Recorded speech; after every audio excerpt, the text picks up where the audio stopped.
बहुत समय पहले की बात है। सरयू नदी के किनारे अयोध्या नाम का एक सुंदर राज्य था। अयोध्या के राजा थे राजा दशरथ। उनकी 3 रानियां और 4 पुत्र थे, राम, लक्ष्मण, भरत और शत्रुघ्न। जब राजा दशरथ ने राम को राजा बनाने की घोषणा की तब सभी लोग बहुत खुश हुए, लेकिन रानी कैकेयी खुश नहीं थी। महाराज, क्या आपको याद है आपने मुझे 2 वचन दिए थे? आज उन वचनों को पूरा करने का समय आ गया है। मेरा पुत्र भरत राजा बने और राम 14 वर्ष के वनवास को जाए।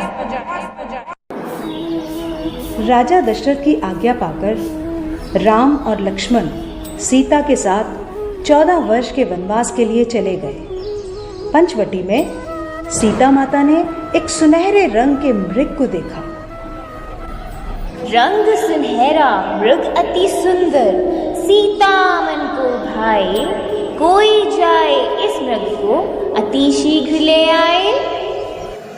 सीता माता की इस बात को सुनकर श्री राम मृग की खोज में जंगल की ओर निकल गए।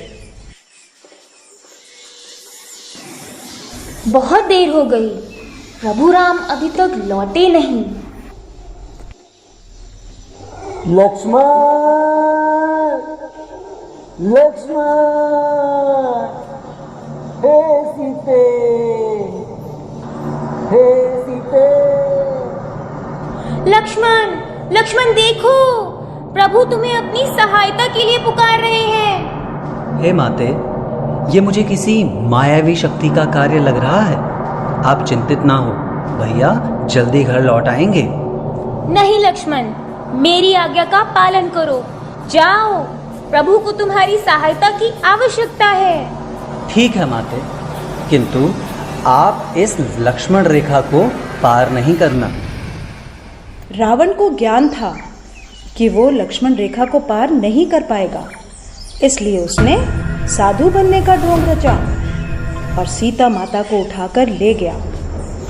भिक्षाम देहि, भिक्षाम देहि। हे मुनिवर, भिक्षा स्वीकार कीजिए। हे देवी, एक साधु का इतना अनादर, घर के द्वार से ही भिक्षा देकर भेजना चाहती हो। जाओ, नहीं चाहिए तुम्हारी भिक्षा। नहीं नहीं मुनिवर, रुकिए, मैं आती हूँ।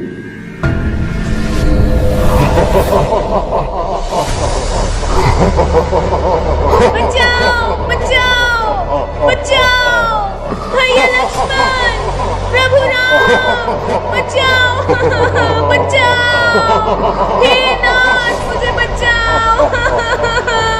यह धर्मी पापी रावण मुझे उठाकर ले जा रहा है, बचाओ। राम और लक्ष्मण सीता माता को कुटिया में ना पाकर बहुत चिंतित हुए और उनकी खोज में निकल गए। श्री राम, लक्ष्मण और हनुमान ने लंका पर चढ़ाई कर दी और राम और रावण का युद्ध हुआ, जिसमें श्री राम विजयी हुए।